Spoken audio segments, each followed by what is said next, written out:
Hello. I don't know why I started with a cough. Three, two, one. Hello, welcome to the Something About Basketball podcast. We're recording on Saturday. What date's today? December 10th. Saturday, December 10th. So this is your home for two idiots talking shit about basketball. I believe that's the category we'd fit into. Yeah, we're not really experts. We watch games occasionally and... Give up the illusion, man. Come on. Hey, No. my sister's got a Miami Heat championship ring. Okay. If I shouldn't have a podcast, then No one should. the whole world shouldn't exist, really. Yeah. So no, yeah. So guys, we just got done finishing watching the Celtics Raptors game. Celtics kept it tight down the stretch, and then kind of few horrendous defensive plays on the part of a couple of smart shots. By him, and I'm not even going to. I'm not even yeah, gonna well, take it's for you, babe. No, that open shot for DeRozan on like the 2-minute mark. Was dreadful. Just coming off a pick and Horford not playing, that was. You're not gonna play DeMar DeRozan for like literally the only shot that he ever shoots. Yeah, it's a long kind of mid-range shot. Yeah, a long mid-range shot. Yeah, between 15, 21 foot. Not the opposite of what any analytics guy would tell you is a good shot, but that's what his bread and butter is. So. The most infuriating thing about it is that Horford was kind of playing like the pass to Valanciunas, but like DeRozan was never, ever, ever, ever, ever going to pass the ball to him in that scenario. No, it was never, ever going to happen. Instead, can the shot, ice the game. Yeah, no. Heat the North. Heat the North. No, yeah. So I've been. That was kind of what I wanted to start talking about anyway. Was how you're a total idiot and you were completely that I'm a wrong total on the idiot. Raptors. That was pretty much it. No, this is what I've been saying this whole time. No, the Raptors to me seem like a different team this year. Even if on the surface everything is kind of status quo. Yeah. Like both DeRozan and Terrence Ross strike me down. Both DeRozan and Terrence Ross have both shown more of an ability to pass. I think DeRozan's averaging I think he's averaging a career high in assists, close to 5 a game. Now yeah, he does have a phenomenal usage rate, but he's making more plays. Like he's passing a lot better. He's better decision making, and he seems like a better defender as well. He's coming off getting paid. I have been paid. Super impressed with what he's paid. Like the man got his money and he's actually going out and earning it. Like, props to you, DeMar. Yeah, they do seem to be two types of players. There's the players that get their money and then okay, I'll see you in a couple of years. And then there's players that he really did seem to work on his game. So fair play to him. Look, I've not been the biggest DeMar guy or Raptors guy, but they do seem they've won 8 of the last 2 or 9 of the 8 of the last 2. 8 of the last 10. Yeah. With 2 losses. Yeah. Thank you very much. Yeah. I know math isn't my strong point, but I maybe could have got there eventually. No, yeah, they've won a lot. They're winning, and they're winning in a way that I could see it translate into a smoother playoff performance. Now, DeMar and Kyle have both been pretty dreadful in the playoffs. Like, I mean, it was pretty funny. Like, ugly. Even nights like that Heat series, even like they just stinking the place up every single night. But no, so I'm seeing a little bit, and even Ross, as I said, he's shooting the lights out from 3. Like he's blazing from 3, like 45%. He, he's passing a little bit more, making smarter basketball plays. He still doesn't contribute anything in terms of board work or, raw assist numbers, but he's starting to seem like a better NBA player, which is good. And Lowry has been, he's been himself, basically. Which is not a bad thing to be. Not at all, no. He doesn't look intimidating. Nothing really jumps out, but that dude is he's a baller. Like, that's what he is. He's really good at what he does. So. Do you think is this mug killing my street cred? For anyone listening on the audio version, all 7 of you. It looks like it's like 2 Croatian flags with a giant French flag right in the middle, separating them. With the poncy little 5 roses tea bag hanging out of it. Well, you Irishmen. Don't go there. Straight up just whiskey. Sorry, yeah, guys. Yeah. But no. So like, what have you been seeing anytime you've watched the Raptors? This is probably one of the few times I've actually sat down and watched them. I've seen a lot of highlights, and what I see from that is obviously DeRozan going in, doing his thing. Lowry making good shots. So guys tend to make a lot of shots in highlight reels. You ever noticed that? It's like, I wonder what the field goal percentage is in highlight reels. It's got to be pushing 88% or something. I'm pretty sure I could shoot at least above 50% in a highlight reel myself. You'd have to record me for a long time. Yeah, it'll take a week to get the footage, but we could put something together. If you include layups, I could definitely get there. But no, that's it. That's all. Like, I feel like I'm growing as a person. I'm willing to admit when I was wrong about something. So I give the Raptors a little bit of credit. The D's still it's middle of the road. They did lose to the Cavs like everyone's 3 nights ago. Is that right? Yes, they did. So it's one of their things. I wouldn't be. I mean, I believe right now they're sitting in the 2 spot. Is that right? 2 seed. Yeah, the 2 seed. Yeah, they're the 2 seed. I mean, I kind of fully expect them to make it back to the Eastern Conference Finals, unless the Magic turn it around, sneak in. But we might have to do that 8 seed thing to steal that. But yeah. And I wouldn't be surprised at all if they make it back to the Eastern Conference Finals. They gotta show it in the playoffs, really. They do. They really do. What'd they win? 55 last year? 57? They won 56 games. If I'm not just being, just 55 the and difference. 57. I'm almost certain they won 56 games. No, it's in the range. Last year they had a great season, and even their playoff run, even though it wasn't spectacular to watch, like, they made it to the Eastern Conference Finals. They were in the 4 best teams, and they lost to the champs, so they got a good case. They were the 3rd best team last year, which is specious. But I think the biggest problem last year in the playoffs was not having Drake involved enough. You hardly ever see Drake at Raptors games. Anyone that can't detect sarcasm, yeah. No. Well, you know how teams have like their super cheesy 80s, 90s, like the 1, 2, 2, like the 76ers little jingle. Yeah. You've heard the Magic one, right? Oh, what is it? I'll play it for you. I'm gonna find. I'll look forward to that one. It's absolutely the most 90s awesome. What is it, like New Kids on the Block or something? No, it is just straight up da bomb. Like da bomb.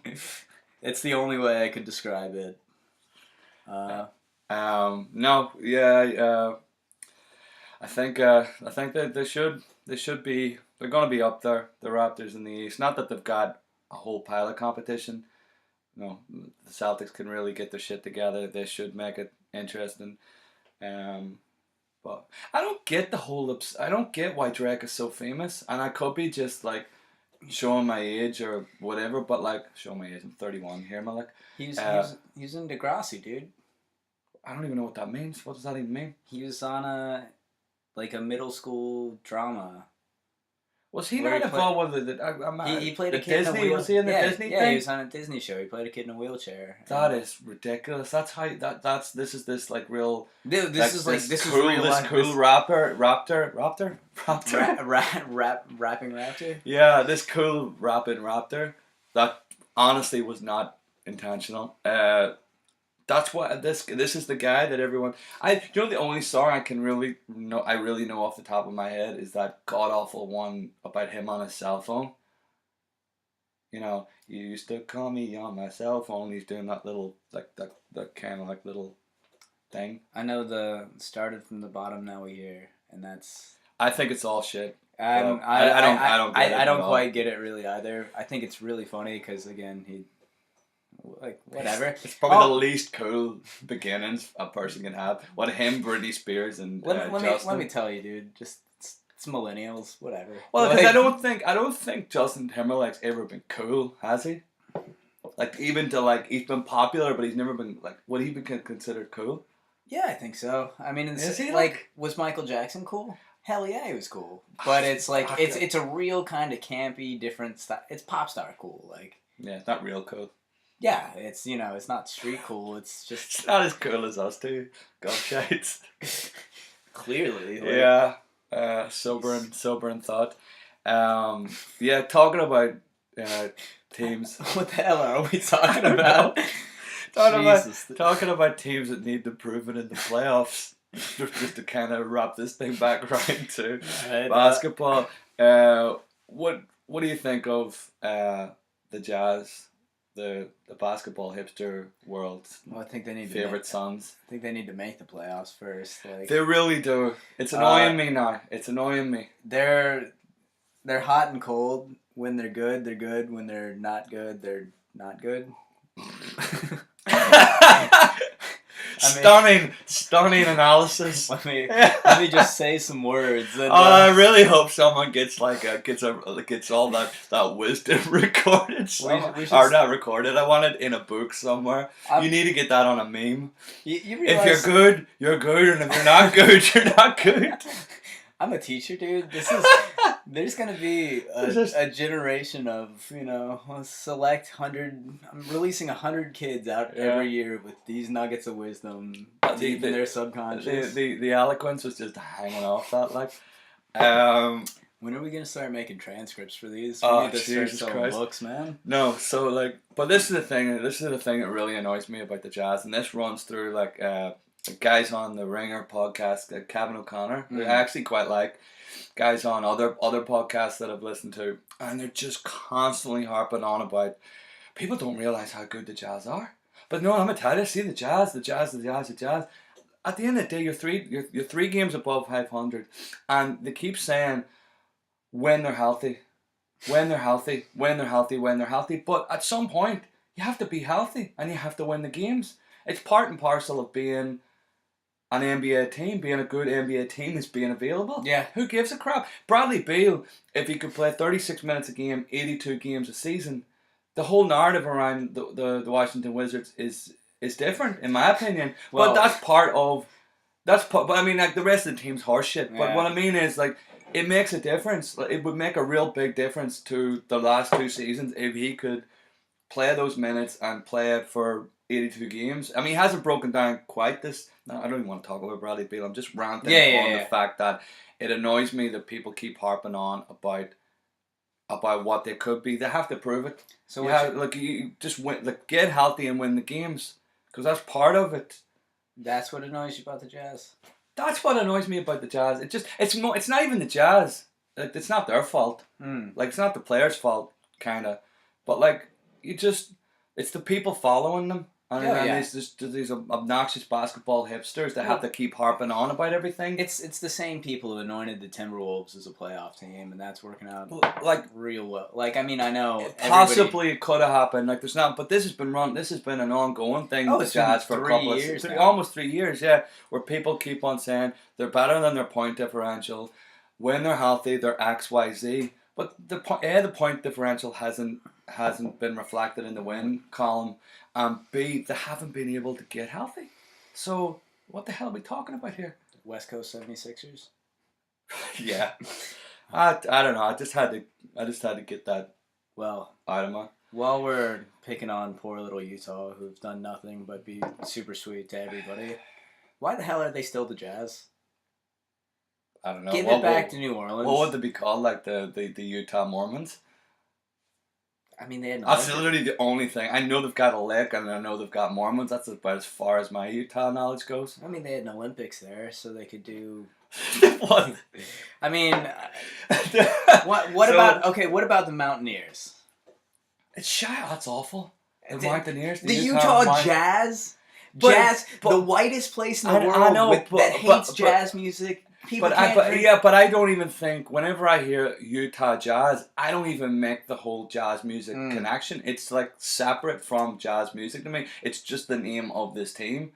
You know, the Utah Olympic, the Utah Olympians, gold medalists, the Utah skiers. Just call it the Utah Salts. How about that? That's not quite as horrible as the Mountaineers. Everybody would love it. Make it a whole meme because everybody's salty as shit these days. Do you remember that show way back when about the guy? Was he a Mountaineer? What was he? You know the guy that used to walk about in the red suit and I think he solved crime. What the hell was that? The guy in the red suit. The guy who solved crime. But he was who might have been a mountaineer. What the hell are you on about? I'm going to look it up. I'm going to find out exactly what this show was. It was like this guy, and he was like a real salt of the earth guy. Like kind of, I think he solved crime. I think that's what he did. Daniel Boone or something. No, Davy Crockett. No. It was set in the 90s. Like it was one of those like early edition type shows. Family Matters. I can't mind what it was called, but anyway, yeah, Utah Jazz. Basketball. How would you define a basketball hipster? Russell Westbrook.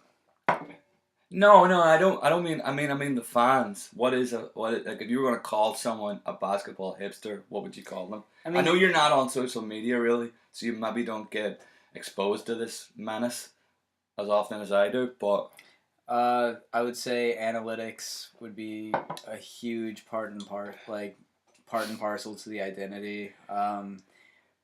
Analytics to the point where you don't recognize anything else. Where saying that DeMar DeRozan is not a good player, you wouldn't want him. Like anybody who can contend that hasn't actually watched the games. Like, I don't know. I feel like hipster itself is kind of it's a disparaging term for no real reason. Like I know. Oh, it is. It's a very, very real reason. This sense of superiority is the reason why every one of them needs punched in the face. Well, you're gonna get. Like, oh my god, you listen to Metallica. I only listen to progressive Icelandic trance that I listen to upside down when I'm watching a black and white movie. Well, welcome to the golden age of the internet. I don't know, whole thing's going to shit, but like, you're gonna get elitism everywhere, and now that these communities have kind of become so entrenched, people don't think twice to snub their nose and just be like, hey, you know what? I'm better than you. Yeah. Do you know why I'm better than you? Because I wear green socks in January. That's why. It's like they pick the weirdest things to try and Anyway, let's not. Yeah. So so basically, you're a basketball hipster. No, I'm not a basketball hipster. I can admit, to other factors outside of. That's actually trying probably to get you riled up. It's really easy. So. Right. What about? Do you want to talk about my team full of non-lottery picks? Yeah, we can go through it. Right. So I don't know, dear viewers, if you remember this, but dear viewers, dear listeners, but a few episodes back, the man to my right declared that you can't get difference-making players outside of the lottery, or it's very, very, very rare. So, just going out of the between 2012 and 2015, I was able to put together the following team. The starters on this team are Rudy Gobert, Draymond Green, Jay Crowder, Middleton, and the Greek Freak. Okay, I play Giannis at the point. Backups: Jokic, Nurkic, all the Urkics, Rodney Hood, Clint Capella, Dennis Schroeder, Andre Robertson, and Jordan Clarkson. Okay, so that's the best of the stars and the role players outside of the lottery. So how far would that team go in the playoffs? And what are you looking up? Come on, what are you looking up? All right. Well, How are you gonna prove me wrong by something you've looked up? Come on, right? I want to hear it. I'm giddy with this. The point that I'm basically making is stockpiling draft picks is going to end. Oh no! Hold on! Don't rewrite history. That was not what you said. That was not what you said. We were having an argument over trading Brook Lopez for picks. And if those picks landed outside of the lottery, you declared that it would more or less be useless and not as good as what Brook Lopez is. And I just gave you a list of an entire roster full of like that team. That team is really, really, really good. And I left out some players. There were plenty of players that were left out. That was the best of the group. You've got Giannis, bona fide megastar. Yeah. You've got, you've got the best rim protector in the game. You've got guys in Crowder and Middleton and Giannis and Draymond. Jeez, all four of those guys that can switch multiple positions. Draymond, and all the guys can hit threes except for, three of the starters can hit threes except for Gobert and Giannis. And then off the bench, you've got Rodney Hood, Roberson, Clarkson. You've got a real Jokic, Nurkic. You've got a real mix of defensive players and shooters and whoever else. To me, that's a finals team. I think that's a finals team. If you roll that team out next season, I think that will be a finals team.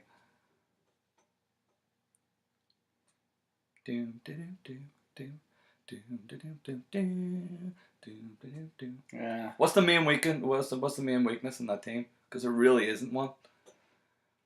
It's just it's a good team for sure, but it's a very, very, very, very good team. Would they beat the Cavs? I think they would beat the Cavs. All right, so Gobert's a good shot blocker. He's rebounding's incredible shot blocker. He's a very good rebounder as well. Thompson's better rebounder than Gobert. He's not on a per minute basis. It's like he's got per 36 minutes he's grabbing like 14 boards or something like that. He's a much better player than Tristan Thompson. No, I know that, but I would say on the boards, I would contend that point. I shouldn't say that they would beat the Cavs. They would definitely play. They would play all of those teams very tight. Yeah. The only thing that you could really say is there would be a little bit. Giannis would be the X factor, and he's still inexperienced. He would have to be the point guard because he would be the point guard. If Dennis Schroeder's your only other point guard on there, then Schroeder would be your backup, and he's completely fine. If he's your he's backup, a much better backup. Yeah, if he's your backup, you're in very good shape. You've got as I say, you've got guys like Jokic who can make plays and will give the bench. That's a filthy team overall. That's a filthy deep team. But that was really just my way of saying, you, my friend, were wrong. I don't know.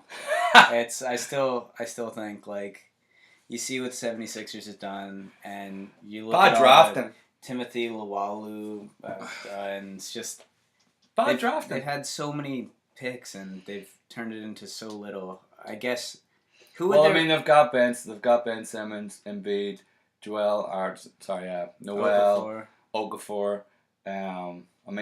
Those four guys alone. You've got one almost guaranteed star in my eyes with Embiid, and all of those were lottery picks. But they've had you were the one that's bringing this into the Sixers. Yeah, the Sixers drafted badly.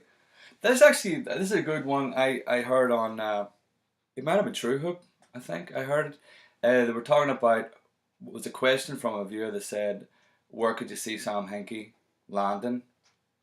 And they said the Magic or possibly Sacramento. But I think if bringing Hinkie in has its advantages and its disadvantages. So I was wondering what, as a Magic fan, how happy or unhappy would you be if Sam Hinkie was put in charge of the team? No, I don't want to go through another complete teardown rebuild. He's really good at making your team suck. I should have qualified that with assuming that he wasn't going to go the process. Because to me, his biggest weakness was their biggest weakness was they didn't draft particularly well outside of those big kind of high picks. I mean, they could have took Porzingis over Okafor, but they whiffed on a couple of lower picks and didn't really develop some of the other guys. But where he really excelled himself was swindling other teams in trades, and cap mechanics, and just being a savvy front office guy from that perspective. Apparently, everything else in the organization was actually really well run in terms of their people who know a lot more about that inside stuff than what two idiots like us do. But like apparently the actual team was run pretty well, except for that we'd obviously have players that were very unhappy because they had no job security. Yeah. But no, if he wasn't going to do a big rebuild, he'd be what do you call the GM at the moment? Was he was a GM that made the Bynum trade, right? As far as I know, he was. Again, I would have rolled the dice on Andrew Bynum in that trade. I would have rolled it. I mean, no one really knew the way he was going to fall off a cliff with injuries. Yeah. Andrew Bynum was a 20-12 player, and then he got the injuries took over and whatever. But like, it was their way of trying to get out of the treadmill of mediocrity. Yeah, I'm not here to defend every aspect of the process. They were in the semifinals that year, right? And then they got to the second. They got to the second round. They beat Derrick Rose's Bulls. I can't remember it exactly, but because I think that's the year Rose tore his something. Assuming that Hinkie was going to stick with the major parts of the roster that you would actually really, really want to keep, I would, if I were the Magic, I would hire him. I mean, but put it this way, Sam Hinkie never makes the Tobias Harris trade for the whims of a coach. You know what I mean? Then that's just one of them. He would never ever make that move. I think generally Hennigan's done a pretty solid job for the most part. I mean, especially this new roster that he's constructed. I know everybody with the Gordon at the 3 experiment. I know that's his big gamble and gambit. I think most people would have thought. And we disagree. I was quite happy with the Ibaka trade for Oladipo. Some people would cite that as a really bad trade. I don't really. The Harris trade, and just the fact that the roster is majorly flawed in terms of offense. We put in the right types of defensive players, but I think Hinkie will be able to spin.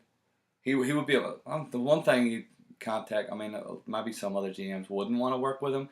But anyway, that was just a fleeting thought I had there. Got very serious on here all of a sudden, hasn't it? Yeah, it has. I feel like it's very intense. I feel like we need to start talking about bad rappers again or something.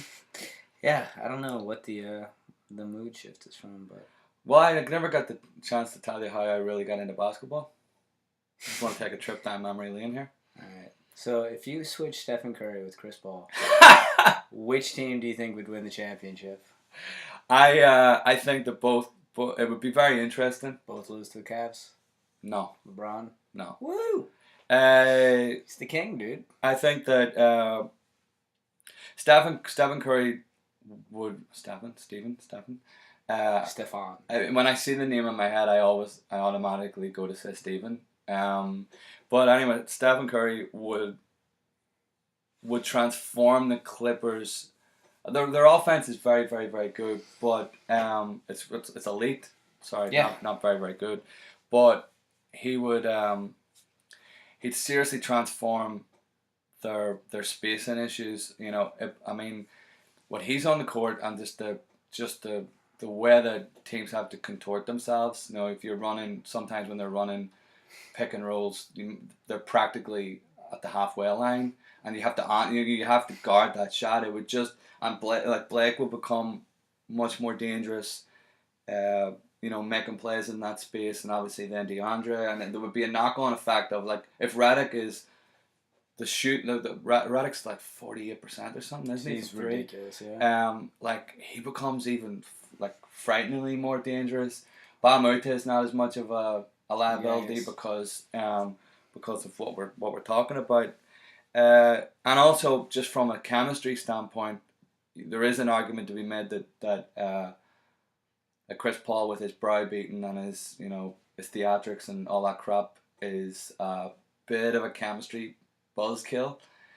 So like I don't think Curry would be a bit of a breath of fresh air from that regard. And then with the Warriors, they're still frighteningly yeah, it's stacked. not like they're gonna get any. I mean, they will get It's debatable. I mean, you lose a little bit of what makes them but you get so special. Better playmaking, which is you're getting better playmaking. In my opinion, better playmaking. I don't think Chris Paul could adjust to a share the ball system as well as what KD has. I don't see any reason. He's not like he's one of the highest basketball IQs of any player in the game. He's a much better defender than Curry is. So that the whole attack Curry thing, which I think you'll see a lot of in the playoffs next year, and like the way the Cavs attacked him, that becomes less of an issue because he's just a much stronger defender. Yeah, for sure. But then again, the chemistry thing comes in, and then maybe Draymond starts to get the offense. I would imagine Paul's gonna have the ball in his hands more. See, I don't even know. Draymond and Chris could be an absolute disaster together. Like that's that will be the other thing. So I just thought it was an interesting thing to think, like a way of thinking about what way the teams would. I'm just jabbering on that. I really think that that Clippers team with Steph Curry and Jordan Crawford just hoisting up the most ridiculous circus shots. Crawford? Jamal Crawford, Jesus. Jordan Crawford even in the league anymore? No, I don't think so. Alright, yeah, getting Jamal Crawford and just like those ridiculous, like just, he's completely covered. This is the best defense ever, and he banks in a three somehow. I mean, it would be demoralizing as all hell. Like, yeah. How could you play against that? It's just frustrating. I think. I mean, obviously the Warriors will be nuts to mess with what they have, and whatever. It's never going to happen, but just an interesting hypothetical anyway. All right, so how about this one? Elfrid Payton for Stephen Curry. Yeah. I think the Magic might do it. I don't know. I'd be losing the hair is going to be rough, but yeah. I mean, the Magic might have to throw in a pick. But I don't know. It might not be worth it. Yeah. No. But what about?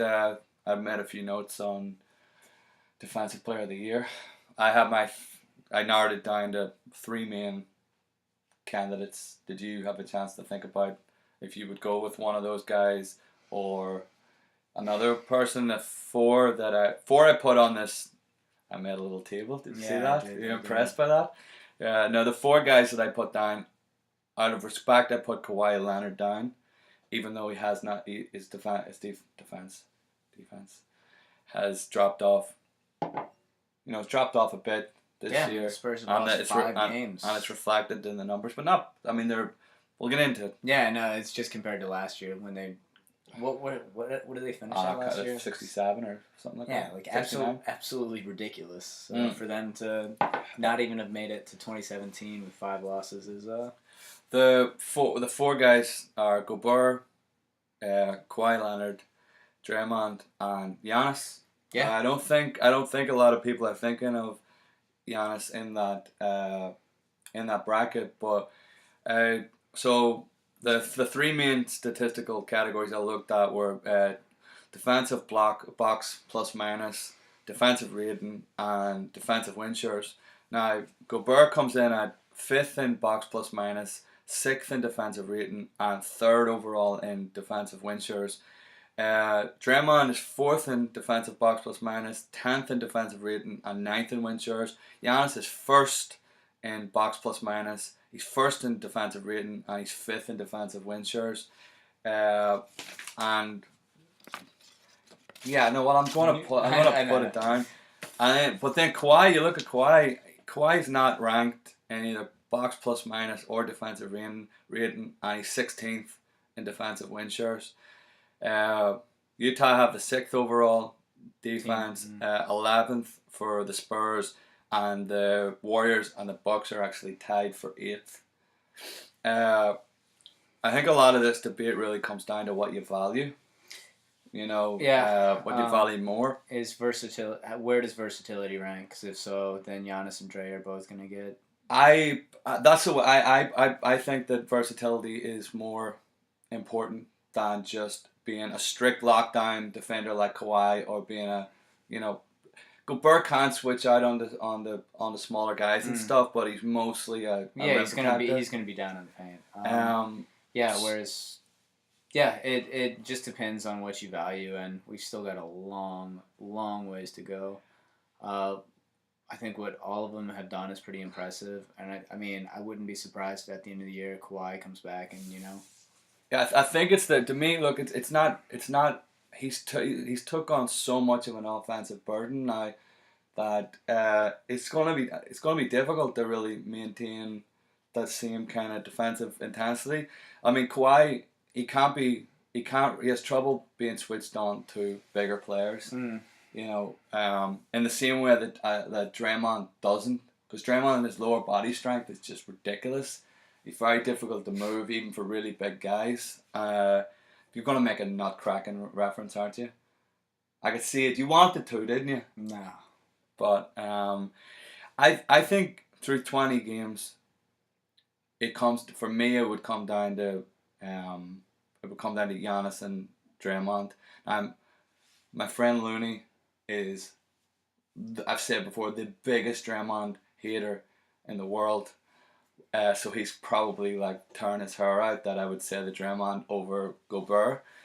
For the way he's held that Warriors defense down in the absence of Bogut, you know, and the fact that he's just got so much responsibility, and he is so versatile in what he can do and the way that he can switch and everything. But I still might be inclined to go for Giannis based on what I've seen. I think it's gonna come down to it. Which team is the best defense thus far? The number one defense is actually still the Hawks. Yeah, so. But Dwight Howard already won it twice. Coming back again. It's not going to happen. Hey, man. The Hawks were second last year. Yeah. Second or first, actually. Look at that. They doubled their rank. Yeah. It's pretty good. I've noticed with Giannis, he started making those really smart plays as well. It's not just the freaky weak side blocks and the crazy athletic stuff. Like there was which game was it? Might have been against the Spurs where he turned the ball over and he fell to the ground and realized that his team was obviously, you know, was one man down. Before the guy could come past, he fouled him from the ground. Which again, it doesn't seem like much, but again, he's starting to really get all those little nuances of kind of smart plays to make. Like I call them Jason Kidd plays. You know, like he's very aware of how many fouls they have to give and who to foul and who not to foul, and then he's just a freak. He's just a freak athlete, and I think that 8th and rising, that Bucks defense is really outplayed. It's personnel. They have good defenders in Hansen, Dellavedova and Snell, and some horrible defenders, but like Giannis is the one who's really he's the one holding that whole shit down.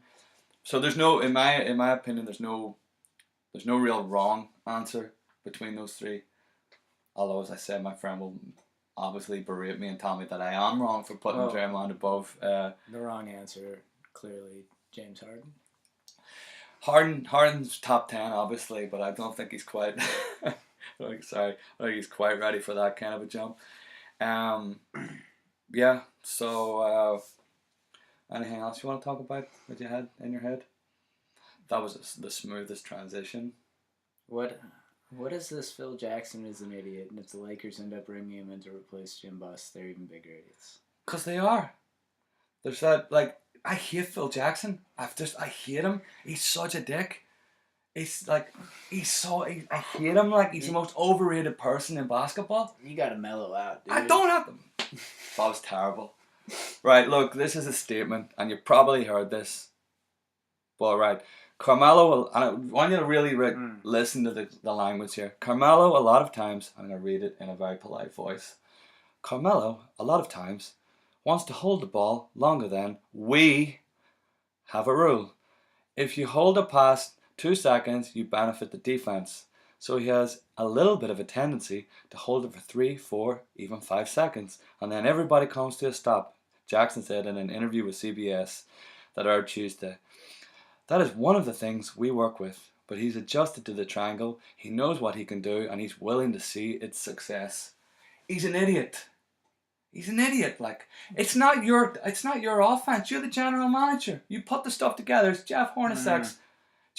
It's Jeff Hornacek's offense. It's the team's offense. It's not.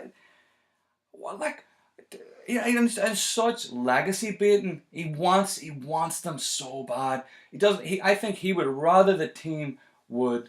He'd rather the team would lose than like he wants them to win using a strict triangle and just solely to stroke his ego, as if Phil Jackson needs any more ego stroking. Like it's like it's like a supporting actor, right? It's like a supporting actor that spent the 90s in Tom Cruise movies talking about his box office success. It's like, yeah, you were there. Why? Yeah, you probably had a couple of good lines, but you're not the reason why the people were going to the pictures. First off, Philip Seymour Hoffman was a great actor, and how dare you tarnish him by? No, I hate him. Like, do you not think that Carmelo can be a bit of a black hole though? No. That's why the AI in Denver was such a. That's not the point, though. That's not the point. I'm talking about Phil Jackson's just overwhelming ego for a man that doesn't deserve it. He doesn't. He should not have this ego. The man likes ball movement. He's got a lot of rings. Is it, what, 11? Who cares? Well, no, 12, because he won one with the Knicks. Who gives a crap? Greg Popovich, the success that the Spurs have with multiple different styles. And just so many players, and every player goes above their ceiling, and just like that's a coach. That's a coaching achievement. Jeff Hornacek himself. Do you remember when he coached that Phoenix Suns team with Bledsoe and Dragic and everything? He coached them to 48 wins. That's a coaching job. 72. I'm not saying that like Phil Jackson back in the. I'm not saying Phil Jackson back in the 90s or in the early 2000s couldn't coach. I'm not saying that he wasn't a good coach even. But everyone talking, I'm holding him up in this reverence where he definitely thinks he is. It's total nonsense. I don't know, man. His ring count is, I believe, higher than anybody else's. So what? I mean, it's just ridiculous. It's ridiculous. It is ridiculous. My dog's just walked into the room. Budgie. It's like he knew I was completely losing the plot. Phil Jackson, so. Alright, Podgy, I want you to tell the good people. Can Phil Jackson coach? Yeah, he can. Now, do you think he's the be all and end all of basketball and a basketball daddy the way he thinks he is? No, he's full of shit. Yeah, I agree. So yeah, I don't know, man. I think, especially this quote right here, like. But he shouldn't be talking. Why is the president of the team talking? No. Why is the president of the team turning out and talking crap about a player who, in spite, as I said, look, I'm a really harsh Carmelo critic in a lot of situations, but he has adjusted his game a good bit. You know, the last 2 seasons, his assists are way up. He's been playing more within the system. He's kind of ceded a lot of the load to Porzingis. You know, he has made adjustments. He should be given credit for it. What the hell is this bearded moron? To be fair, did he ever mention the triangle, or was that because that quote in brackets that would mean an omission? He talks about the triangle all the time. That's why he wanted that moron rhombus in. You know what I mean? I hate him. I hate him so much. Hey man, Steve Kerr's had real good success with this system. Luke Walton's having pretty good success. They're not running the triangle. He's not running the triangle. Oh my god. It's not the triangle. Elements of the triangle. Elements of the triangle are being run across the league, right? This slavish I hate you so much. Oh. All right. But anyway, what about Luke Walton? If he keeps the Lakers at their current level and they end up the season with between 42 to 44 wins, Coach of the year. Coach of the year. The Doc Rivers Coach of the Year. If they make playoffs, yes. If they don't, you got to give it to somebody who does. 42 wins, 43 wins should be enough in this year's West to make the playoffs. Yeah. Because what the Magic that year, Doc won it. They were 41 and 41, right? Right now, if I would say that Jason Kidd would probably. I mean, I didn't expect the Bucks to be. I thought they would contend maybe for an 8 seed, and I think they're sitting 4th in the East. They are 4th in the East at the moment. Without Middleton. And then, Coach of the Year, it always goes to teams that kind of do stuff when you had no expectations. Right? It's like that. It's like that whole most improved player. Yeah, it's essentially, not most improved. Yeah, it's somebody. It's going to be somebody who comes out of nowhere, really. So, I would say right now, I think Kidd's up there for it. Yeah, I'm okay with that. With what's his name in the Bulls? Fred Hoiberg. Hoiberg. I didn't expect the Bulls to be doing as well as they are. I think they've fallen off a lot though, haven't they? I know they beat beat the Spurs, but Pop was pissed. He was. I think they're trending downwards though. I think Kidd is equally as deserving if he gets that team into that and if they maintain that type of record. If they're a top 4 seed, I think he has to win it. Really. But with Walton, it's been such a transformation in so many of those players and the overall team chemistry and the way they're playing, and it's especially after the Great Depression that was Kobe's last season and Byron Scott. Yeah. I think narrative would probably take over, and he'd stand a really good chance of getting it. But I actually think he deserves it. Well, they're a real likable team too. Yeah. The I love basketball meme is kind of it's catching on, and those LA kids, so hip, so cool. The voters, they usually do go for a team. In the 60s, in the 60 wins. Yeah. But I think you'd find it really difficult to turn around and say that either of those coaches hasn't done the best job given their circumstances on their roster. So I don't know, do you have anything to declare, Mr. Sims? Who would you say is the best former player turned coach? Oh, former player turned coach? As in, who was really good in the... Who was a player that turned into a coach that had lots of success? Steve Kerr has had a lot of success.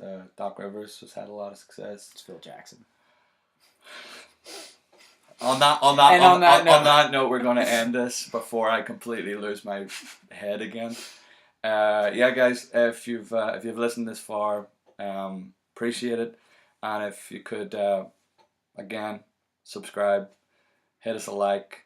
If you know any girls in the Seoul area, my boy's, he's mad single at the moment. So guys, if you could hit us up on Twitter hit us up. I guess the first time I've ever used that expression in my life. If you could hit us up on Twitter @SAB Podcast. Say if you're watching the video and not the audio, we're SAB Podcast on SoundCloud. That's it.